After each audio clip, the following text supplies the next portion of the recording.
Olá, na aula de hoje vamos continuar falando sobre a velocidade dos gases. O que nós vimos em relação às velocidades moleculares é que quando um gás está preso, em um recipiente, o ar aqui na nossa atmosfera, essa velocidade das partículas elas vão mudando com o tempo. Quando elas se chocam umas com as outras, elas trocam de velocidade, obedecendo o princípio da conservação do momento e do princípio da conservação da energia. Então, a mesma partícula pode mudar muito a sua velocidade. Nós vemos que existe uma certa distribuição, um certo comportamento para as velocidades das partículas. A menor velocidade que as partículas podem ter, claro, é zero, mas elas também não podem chegar a uma velocidade muito grande, infinito. Portanto, elas vão ter poucas partículas com uma baixa velocidade, poucas partículas com uma grandíssima velocidade, uma velocidade extremamente alta, e uma certa um certo padrão, com uma velocidade intermediária. A gente quer descobrir hoje, na aula de hoje, como é que é esse padrão dessas velocidades.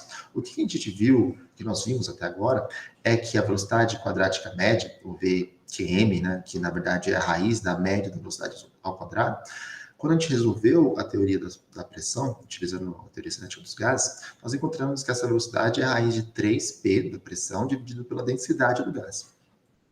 A gente pode utilizar a equação dos gases ideais para encontrar que a velocidade quadrática média também pode ser reescrita como 3K vezes T dividido por M, ou igual a raiz de 3RT sobre a massa molecular, onde esse Mzinho é a massa do meu gás, medido em quilos, e esse Mzão é a massa molar, medido em quilos por mol.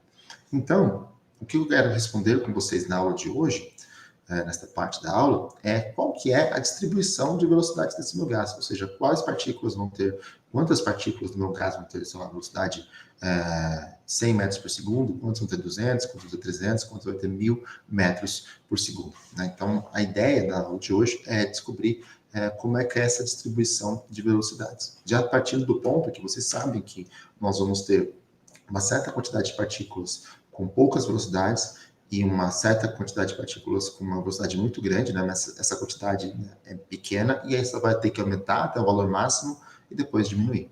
Então, nós vamos tentar descobrir como é que é essa cara dessa distribuição para ter mais informações a respeito dessas partículas. Bem, teve vários experimentos que foram realizados para determinar qual que é a velocidade dessas partículas. Um em particular, que foi muito importante para a sequência, para desenvolvimento, é a partir de um artigo de 1931, que foi uma medida direta das velocidades moleculares, pelo professor Zartmann, da Universidade de Berkeley. Neste artigo, o que ele propôs foi fazer a seguinte coisa, foi produzir um sistema similar a esse aqui, tá? Um experimento similar a este que eu estou mostrando para vocês e que eu vou descrever agora. Você tem um forno, tá? E neste forno você vai ter partículas com qual você consegue determinar a temperatura, Você tem exatamente qual é a temperatura do seu forno. Então, e neste forno você consegue produzir moléculas com altas velocidades, porque você tem um forno que está aquecendo ele. Você produz, então, um canto desse seu forno, toda a situação já em equilíbrio térmico, você espera até todo mundo chegar no equilíbrio térmico, aí você abre, uma portinha aqui, um pequeno buraco. Este buraco tem que ser tal que o diâmetro desse buraco deve ser muito menor que o caminho livre médio, que já discutimos anteriormente. Por quê? Porque se ele for maior, da ordem desse caminho livre médio, ele vai interferir na distribuição de velocidades da minha partícula. Então, ele tem que ser muito pequeno mesmo, que a gente só pegue uma pequena galera ali que está saindo, uma quantidade de gás que está saindo, para que não interfira também na distribuição de velocidades das minhas moléculas que estão ali dentro. Bem, feito isso, essas partículas vão sair em todas as diferentes direções a partir daquele ponto. Uma parte está vindo com velocidade para cima, outra para baixo, e assim por diante.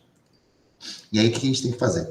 Nós temos que criar um seletor, a gente tem que pegar e criar um sisteminha com fendas para selecionar quais partículas que a gente quer obter.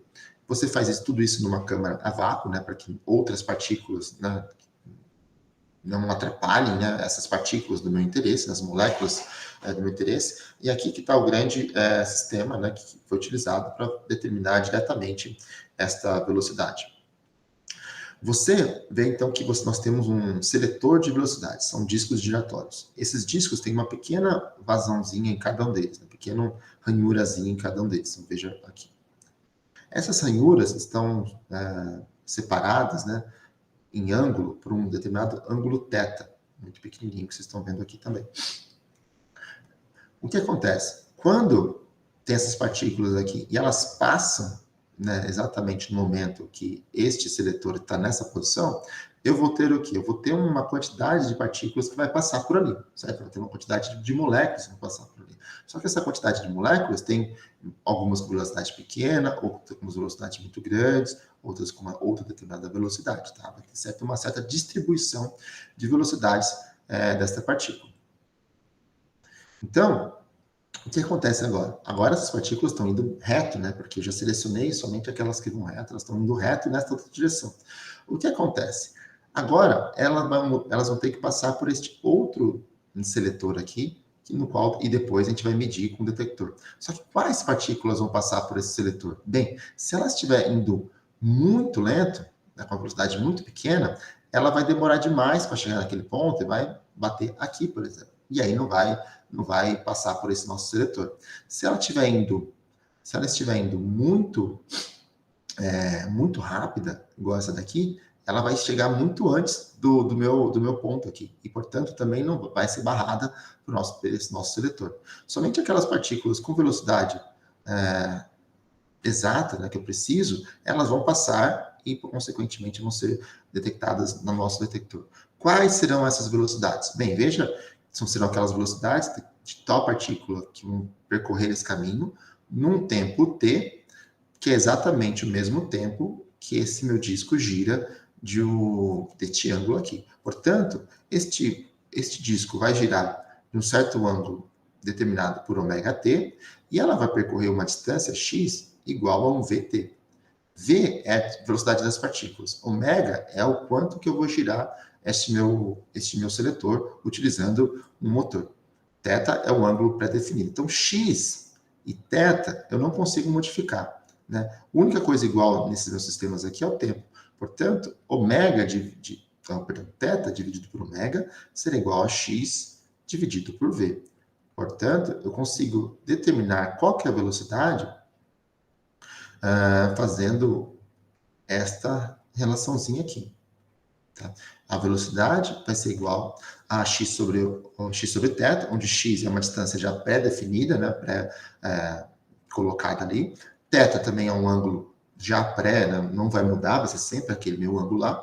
Mas a velocidade, então, vai poder ser determinada pela essa frequência que eu giro este meu seletor de velocidades. Quanto maior é essa minha frequência, maior vai ser essa minha velocidade. Ok? Com isso, então, eu consigo determinar qual que é essa minha distribuição de velocidades dessas minhas moléculas. E existem outras maneiras de você fazer isso também, né? Mas todas elas meio que baseadas no mesmo princípio direto, né? Você pode ter o mesmo forno, né? Uma bomba a vácuo aqui, o seu seletor de direção aqui das partículas, que ele chama de chopperzinho aqui, que pega somente uma das partículas, e um detetor aqui, só que agora não tem é o próprio detetor, né, vai estar medindo as velocidades. E esse detetor, ele é um detetor de tal maneira que ele consegue fluorescer ou marcar a quantidade de partículas que chega ali. Então, você vê com partículas muito lentas, eu tenho uma certa quantidade de partículas, e aqui eu vou aumentando de acordo com o número de partículas que eu chego, até chegar em partículas muito rápidas, também eu vou ter poucas partículas. Esse processo, eventualmente, não é tão preciso, porque eu vou ter que ver a quantidade de partículas por uma certa marcação que eu tenho ali no meu sistema. Um outro processo que isso foi evoluindo, ficando cada vez mais preciso, nós temos um sistema aqui, helicoidal, de ranhuras helicoidais, esse tamborzinho com ranhuras helicoidais, você tem tudo exatamente igual. Câmara a vácuo, um seletor aqui, um colimador, com aberturas, e aqui o seu feixe de moléculas estão vindo aqui, e aqui o seu seletor de velocidades. Quanto mais rápido você gira essa sua hélice helicoidal aqui, utilizando um motor, mais rápido as partículas vão passar. A gente vai selecionar somente aquelas partículas mais rápidas que a gente mede utilizando um detector de partículas aqui.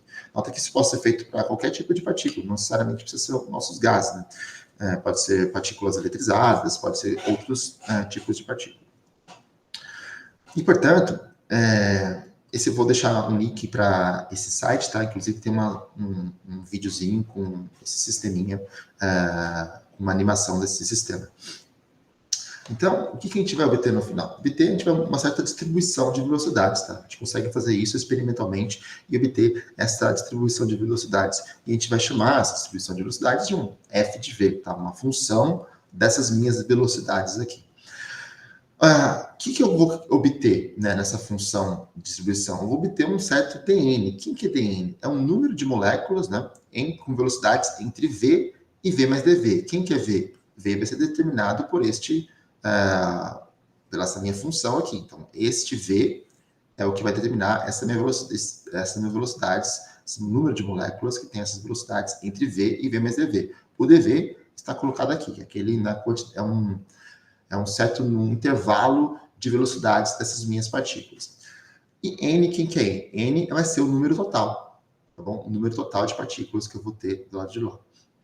Então, veja que o que eu tenho... Quem que vai ser este carinha? F de V vezes dV. Isso daqui vai ser, portanto, uma certa probabilidade. Isso vai ser uma probabilidade que eu pego uma molécula ali ao acaso, e essa molécula que eu pego ao acaso vai ter velocidades entre V e V mais dV. E como isso daqui é uma probabilidade, né, isso aqui tem que ser um número puro, tá? Por quê? Porque no lado de cá eu tenho um número de partículas. Veja que eu tenho um número de partículas.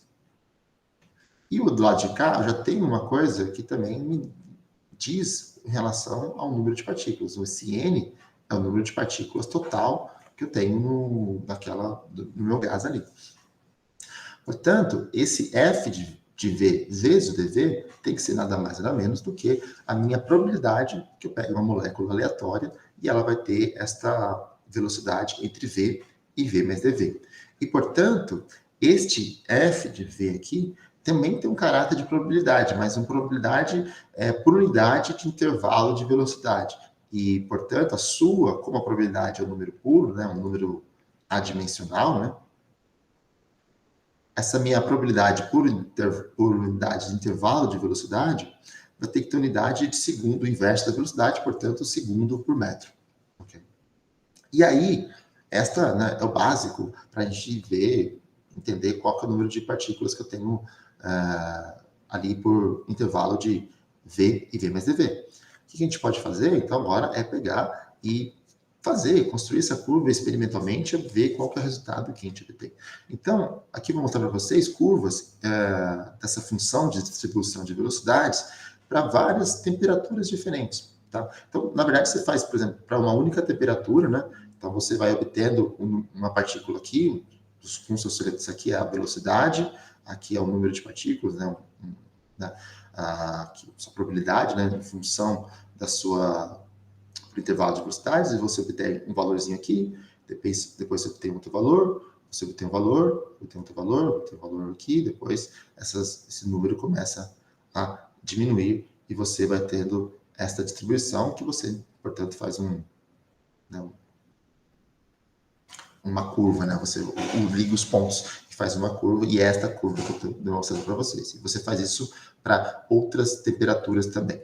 Então, você observa que algumas coisas em relação a essa distribuição. Tá? Veja que, novamente, para um número muito pequeno, uma velocidade muito pequena, eu tenho um número muito pequeno de partículas. Para uma velocidade extremamente alta, também esse número de partículas vai diminuindo. E esse número de partículas vai aumentando, né, ali no meio, né, até que chegue num valor máximo e depois vai caindo novamente. Além disso, a gente observa que, em função da temperatura, nota que T3 é maior que T2, que é maior que T1, conforme eu vou aumentando a minha temperatura, ocorre o quê? Ocorre um certo achatamento desta curva. E por que ocorre o achatamento da curva? Porque o número total de partículas, que a gente está fazendo no experimento, é o mesmo. Né? O número total de partículas é o mesmo. Então, a integral, né? Se eu for integrar essa curva para obter o número total de partículas, eu vou ter que ter sempre o mesmo número. Né? Se eu pegar, né, no slide anterior aqui, fazer a integral, né, de 0 até o número máximo de partículas, e esse n é constante, desculpa aqui, vai ficar um pouco feio, integral da velocidade 0 até a velocidade infinito, este carinha aqui vai ter que dar exatamente 1. Integral de 0 até n de dn vai ter que dar n. Portanto, esses dois vão ter que ser exatamente igual. Então, essa integral aqui, de 0 até infinito de f de v dv, tem que ser igual a 1. Tá? Que multiplicado por n vai dar o número total de partículas que eu tenho ali. Portanto, se eu aumentar a temperatura, essa minha curva você vai se deslocando, né, para valores maiores, porque a gente sabe, quando a gente aumenta a temperatura do meu gás, a velocidade dela, a velocidade média delas aumenta, portanto, eu tenho que deslocar essa curva para velocidades maiores, e, consequentemente, essa minha curva vai achatar. Por que ela vai achatar? Porque o número de partículas tem que ser sempre o mesmo, igual a n. Outra coisa, claro, que o máximo é deslocado, né? Que esse máximo, esse valor, esse pontinho aqui, ó, é digamos, a velocidade mais provável, né? Aquela velocidade mais provável de a gente encontrar. Se você pega uma partícula aleatória do seu gás, qual que vai ser a probabilidade dela ter? Bem, vai ter uma certa probabilidade que é dada por essa distribuição. Qual que é a velocidade mais provável? Vai ser aquele máximo ali. Né? Se tiver que esse máximo, ele é deslocado por essa curva. A gente pode ver também, né, uma outra maneira, a mesma função, você vê que para gases frios, né, essa distribuição vai ficando cada vez mais, né, se achatando, né, para a esquerda ali, né, ou seja, ficando com a distribuição de velocidades cada vez menores, né, o número de velocidades possíveis para o meu gás cada vez menor, tá? E, obviamente, esse pico aqui vai aumentando cada vez mais e vai estreitando, né, a quantas velocidades você pode ter para o seu gás, até que você chega, né, no seu gás temperatura ambiente, né, que vai achatando a curva até o gás quente vai achatando cada vez mais, e a quantidade de gás com velocidades mais altas, né, vai também se tornando cada vez maior. A esta distribuição, nós chamamos de distribuição de Maxwell-Boltzmann, porque basicamente foram essas duas pessoas que trabalharam, o Maxwell e o Boltzmann, que trabalharam. A gente consegue deduzir, utilizando estatística, tá, esta distribuição e encontrar uma fórmula para ela. Tá? E isso está um pouco além do escopo do curso, mas caso vocês queiram ver isso, está no capítulo 12 do livro do Moisés. Tá? Ele consegue ali distribuir bonitinho, não precisa de um pedaço bem grande da aula para fazer isso, e então, portanto, eu não vou fazê-lo, só vou colocar o resultado final. Mas saibam que é possível vocês obterem esta mesma equação que eu vou mostrar para vocês, que vai corresponder àquela equação que é obtida, aqueles dados que é obtido experimentalmente, e bate muito bem com esse resultado, ok? E a equação é essa coisa grande aqui, tá? Não se assustem com isso. Mas essa função de distribuição de velocidades, né, o f de v, vai ser 4π, n sobre 2 π kt, v elevado a 3 meios, velocidade ao quadrado, e exponencial de menos mv ao quadrado sobre 2kt. Note algumas coisas aqui, tá? Note que essa distribuição de velocidades, por exemplo, ela tem que ser em segundo por metro. Portanto, né, este carinha aqui, ó, que estão vendo, todo este carinha aqui, tem que ser esta mesma unidade de segundo por metro. Isso aqui você consegue fazer rapidamente, sabendo que este kt é igual a unidade de Joule, né, unidade de energia, e aí você consegue ver que, de fato, tem que ter esta unidade. E aqui, a outra coisa que é interessante ver, que tem mv ao quadrado. mv ao quadrado sobre 2, o que é? Como se fosse a energia cinética dessa minha molécula, uma certa energia que ela vai possuir, dividido por kT, em função da sua temperatura. Então, a gente pode reescrever esta equação em função dessas energias, dessa energia aí, que uma partícula ela vai ter. Mas o que, independente de como a gente faz para chegar nisso e dessas situações que eu comentei com vocês, a gente pode, utilizando agora que nós temos uma equação que descreve de fato essa distribuição de velocidades, a gente consegue fazer alguns cálculos que podem ser interessantes para a gente. O primeiro cálculo é a gente tentar encontrar qual que é a velocidade mais provável, que é a velocidade de pico, né? Aquela velocidade onde a distribuição do que dá o máximo da distribuição de velocidades. Qual que é o máximo de qualquer curva? O máximo de qualquer curva é aquele aquela curva, onde a derivada da curva é igual a zero. Então, eu pego esta função aqui, derivo e igual a zero. Isso vocês conseguem fazer. Isso fica como exercício para vocês fazerem. Pega esta função, deriva e iguala a zero. A outra coisa que a gente pode fazer é calcular a velocidade média. E isso também vocês conseguem fazer. Você pode pegar... qual que é a definição de velocidade média? Né? Imagina que eu tenho, né, um gráfico da velocidade aqui, eu tenho um monte de velocidades aqui, um grupo de pessoas que andam com velocidades diferentes aqui. Isso que eu tenho. Qual que é a velocidade média desse grupo de pessoas? Aqui eu vou ter um número. Você pega a velocidade, né, média, podemos usar assim também, é igual a... Aqui eu tenho V1, V2, V3 e assim por diante. Eu pego o número de pessoas, né, de partículas que eu tenho com velocidade V1, mais o número de partículas de pessoas que eu tenho com velocidade V2, mais o número com velocidade V3 e assim por diante, e divido todo mundo por um número total, N, que é N1 mais N2 mais N3, ou, né, se você ficar isso aqui cada vez mais pequenininho, é basicamente uma integral de 0 até infinito, de N, na verdade, de N de velocidade de x dv, ou dividido pelo número total de partículas, 1 sobre n. E aí você pode reescrever isso daqui como essa sua função de distribuição de vezes, né, vezes a velocidade v. Função de distribuição de velocidades. Bem, então essa é basicamente a definição da sua velocidade média. Você pega a velocidade vezes o número de partículas que tem ali e vai somando, né, para todas as partículas, para todas as velocidades possíveis que você possui. E uma outra coisa que a gente pode fazer é calcular a velocidade quadrática média, que é uma velocidade que a gente já obteve lá pela teoria cinética dos gases. A velocidade quadrática média provavelmente vai ter que dar exatamente o mesmo valor, mas nada mais é do que a integral de 0 a infinito, embora em vez de ter um v, eu tenho um v ao quadrado, f de v. Quando vocês vão fazer, essa daqui é um pouco mais complicada de vocês fazerem, tá? Essa aqui é um pouquinho mais complicada, acho que vocês não vão conseguir fazer. Mas vocês conseguem fazer este e esse daqui, no nível de graduação de vocês. Então, quando você faz essa conta, você obtém o resultado que a sua velocidade mais provável é a raiz de 2kt sobre m. Quando você faz esta conta, você obtém sua velocidade média é a raiz de 8kt sobre πm. E quando você faz a sua velocidade quadrática média, é a raiz de 3kt sobre m, que é exatamente o mesmo valor que a gente obteve pela teoria cinética dos gases.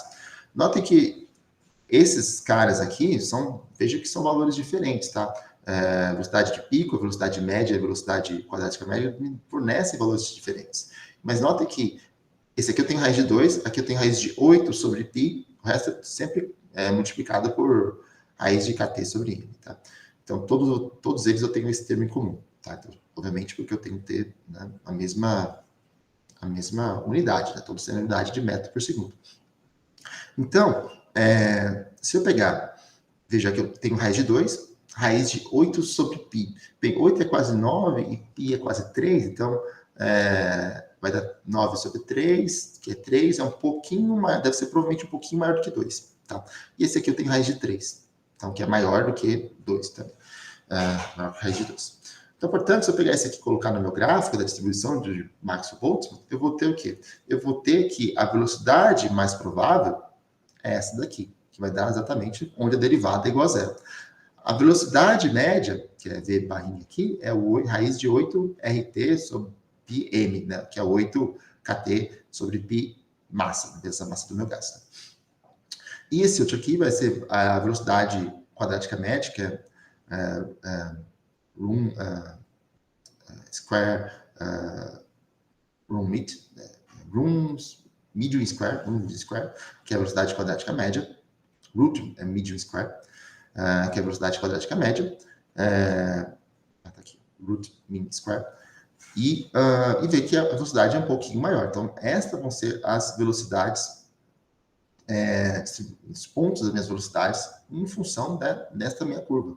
Então, eu consigo ver esses valores, e esses valores podem ser interessantes, eventualmente, para a gente, quando a gente for calcular algumas coisas com a velocidade dos meus gases. Bem, o que a gente pode observar, né, a partir disso daqui? Uma outra coisa que sempre vai valer, tá? É que esse gráfico é um gráfico das velocidades dos gases nobres, né, em função de diferentes gases, para uma mesma pressão e para uma mesma temperatura de 25 graus Celsius, a pressão 1 atm. E você vê que quanto mais leve o meu gás, primeira coisa, né? Quanto mais leve o meu gás, também maior vai ser a sua velocidade média, né? Então você vê que para o hélio, que é o mais leve de todos aqui, tem uma distribuição de velocidades maiores, né, do que para o xenônio.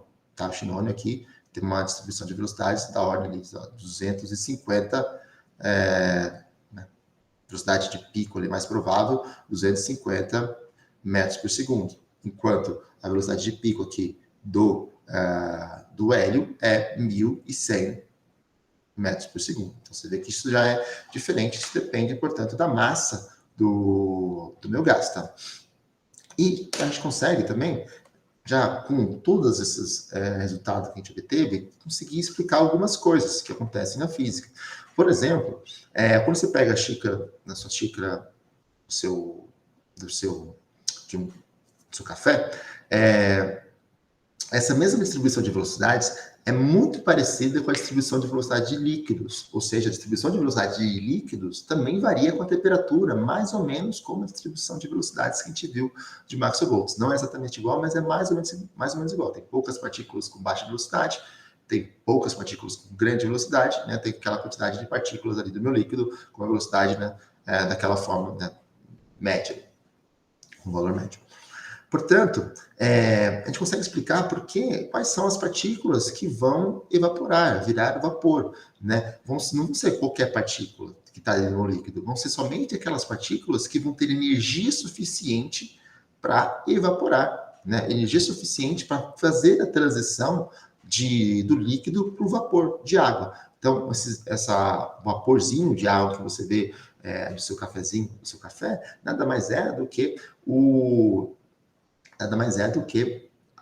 vão ser aquelas partículas da água que tem a máxima velocidade, que tem aquele grande velocidade bem para cima. E essas partículas, ou seja, todas as outras ali, não vão conseguir. Então, quando você começa a eliminar aquelas partículas, você faz o quê? Você resfria o seu gás.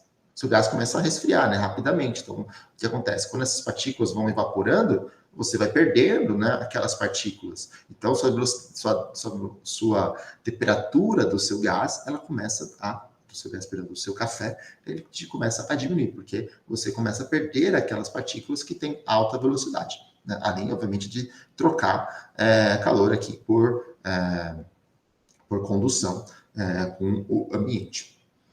E a gente também consegue entender por que se forma gotinhas de água quando você pega uma garrafa gelada, né, do seu freezer e coloca na mesa, você consegue observar, começa a formar gotinhas de água, porque agora tem vapor no ambiente, tem moléculas de água, né? Essas moléculas de água, quando se chocam ali agora com essas minhas partículas, com a minha garrafa, o que vai acontecer? Ela vai perder energia, e vai resfriar. Quando ela se resfria, ela passa pelo processo de condensação. Quais partículas que vão fazer isso? Vão ser todas as partículas do meu gás? Não, somente aquelas que têm uma velocidade baixa, que quando ela bate, ela perde energia, perde uma colisão inelástica, né? Vai perder energia por colisão inelástica, e não vai conseguir sair. Então ela vai se condensar e vai começar a formar essas gotículas de água ali nas minhas garrafas. Ok? Isso também é muito importante quando a gente tem processos que envolvem energia de ativação. Veja, quando a gente tem um gás, moléculas, qualquer coisa que elas são reativas, o que vai acontecer? Para que ocorra uma reação química nessas moléculas reativas, a nuvem eletrônica de um meu gás, né, de uma molécula, tem que interagir com a nuvem eletrônica de outra molécula. Tá? Só que quando elas têm velocidades muito pequenas, elas não conseguem fazer essa interação. Tá? Então, existe uma certa energia de ativação, uma certa energia mínima que vai ser necessária para que ocorra a ativação dessa minha reação entre as moléculas. Tá? E aí o que acontece? Obviamente vai depender de qual reação você está vendo. Dependendo de uma reação, vai ter uma determinada energia de ativação, outra vai ter uma outra energia de ativação que pode ser mais baixa. Mas, independente disso, essa energia de ativação vai ser completamente dependente da temperatura. Como? Porque as minhas moléculas naquele meu sistema dependem da energia, a velocidade das moléculas no meu sistema depende da temperatura. Tá? Então, veja, se essa daqui eu tenho baixa energia de ativação, eu vou ter uma certa quantidade de partículas que vão conseguir realizar aquela reação. Agora, se eu tenho uma alta energia de ativação, eu vou ter uma quantidade menor de partículas que vão conseguir realizar aquela reação. Por quê? Porque eu tenho essa distribuição de velocidades. E o que acontece? Por isso que em determinadas reações, né, na verdade, todas as reações que exigem energia de ativação, elas vão depender fortemente da temperatura. Porque agora, se eu consigo aumentar a minha temperatura, eu vou ter uma quantidade muito maior de partículas que vai ter energia suficiente para conseguir realizar esta reação. Tá? Note que aqui, ao invés de colocar em termos da velocidade, eu coloquei em termos da energia cinética, tá? Que isso também, só para ficar mais claro, para também conseguir colocar aqui essa minha energia de ativação. Mas, no fundo, é a mesma curva, vocês estão observando aqui. Então, portanto, energias de ativação físicas e químicas, tá? Elas dependem fortemente da temperatura. E por que ela depende fortemente da temperatura? Porque a distribuição de velocidades das energias das minhas moléculas vão depender por essa curva de distribuição que nós temos aí no nosso sistema. Bem, e com isso, nós acabamos esta parte da aula de hoje.